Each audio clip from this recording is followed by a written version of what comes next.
శ్రీరామ రామ రామేతి రమే రామే మనోరమే సహస్రనామ తత్తుల్యం రామనామ వరాననే ప్రథమం హనుమన్ నామ ద్వితీయో భీమేవ చ పూర్ణప్రజ్ఞ ద్వితీయస్తు భగవత్కార్యే సాధకః.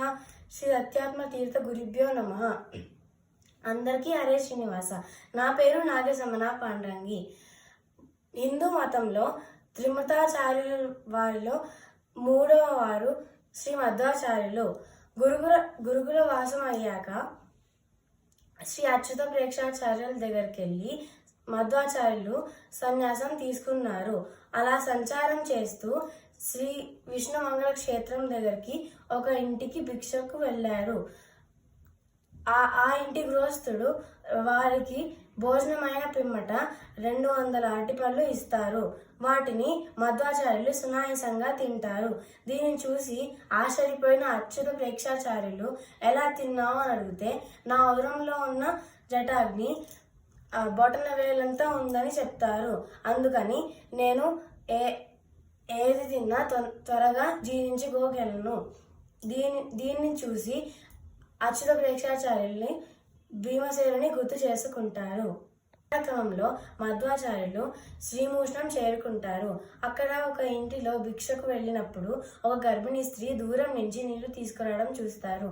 అప్పుడు తన దండంతో గట్టిగా నేల మీద కొట్టినప్పుడు పటపటా నీళ్లు పారుతాయి. అదే మధ్వాచార్యులు చేసిన 2వ దండ తీర్థం. భూషణం నుంచి వెళ్ళేటప్పుడు శ్రీ మధ్వాచార్యులు ఒక యోగిని చూస్తారు. అతను తనకి 30 వరాహ మంత్రాలు వచ్చని అందరికీ చెప్తూ ఉంటారు. అప్పుడు మధ్వాచార్యులు, ఓ స్వామి, మీకు 30 వరాహ మంత్రాలు వచ్చు, అది మీ అదృష్టం ఇంకా భాగ్యం. కానీ నిజం చెప్పాలంటే దానికన్నా ఎక్కువ మంత్రాలు ఉన్నాయి అని మిగతా మంత్రాలు కూడా చెప్తారు. ప్రాత సంకల్ప గద్యంలో శ్రీ రాఘవేంద్ర స్వామి మధ్వాచార్యుల వారికి 7 కోట్ల మంత్రాలు వచ్చని చెప్పారు.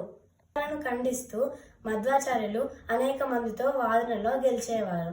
అలా ఒక వాదనలో విష్ణు సహస్రనామంలో విష్ణు అనే పదానికి 100 అర్థాలు చెప్తారు. ఇంకొక వాదనలో అపాల అనే శబ్దానికి అతితరుణి అని అర్థం చెప్తారు. కానీ మిగతా పండితులు దానికి ఒప్పుకోరు. అపాల అనే శబ్దానికి అర్థం కుష్టి రోగి అని చెప్తారు. అప్పుడు మధ్వాచార్యులు, సరే, ఈ దిక్కు నుంచి ఇదే రూపురేఖలతో ఈ సమయాన్న ఒక పండితుడు వచ్చి అపార అనే శబ్దానికి అర్థం చెప్తారు అని మధ్వాచార్యులు చెప్తారు. సరిగ్గా ఆ సమయాన్న అదే రూపురేఖలతో ఆ దిక్కు నుంచే ఒక పండితుడు వచ్చి అపాల అనే శబ్దానికి అతితరుణి అని చెప్తారు. మధ్వాచార్యులు జ్యోతిష శాస్త్రజ్ఞులు అని కూడా చెప్పచ్చు. ఉత్తర భారతదేశంలో మధ్వాచార్యులు బద్రీ యాత్రకి వెళ్ళినప్పుడు గీతా భాష్యం రచన చేసి వేదవ్యాసునికి సమర్పిస్తారు. తిరిగి ఉడిపి వెళ్ళినప్పుడు సముద్ర తీరాన్న ధ్యానం చేసేటప్పుడు ఒక ఓడ మునిగిపోవడం చూస్తారు. తన కండువాని తీసి దాన్ని కాపాడినందుకు ఆ ఓడ నుంచి పెద్ద గోపీచందనం తీసుకుంటారు. దానిని మధ్వ సరోవరంలో ముంచినప్పుడు రుక్మిణీదేవి పూజించిన కృష్ణుడి విగ్రహం వస్తుంది. దానిని ఉడిపిలో ప్రతిష్టాపన చేసి 8 మంది బాల సన్యాసుల్ని దానిని పూజ చేయడానికి నియమిస్తారు.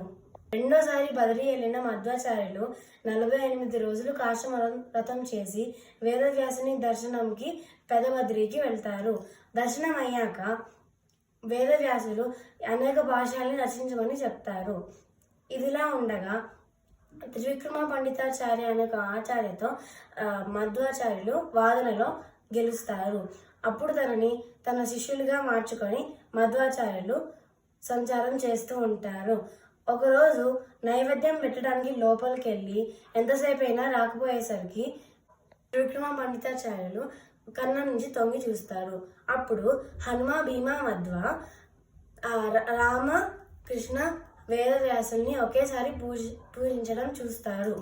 ఇది చూసి సంతోషం పట్టలేక త్రివిక్రమ పండితాచార్యులు వారి స్తుతి రచిస్తారు.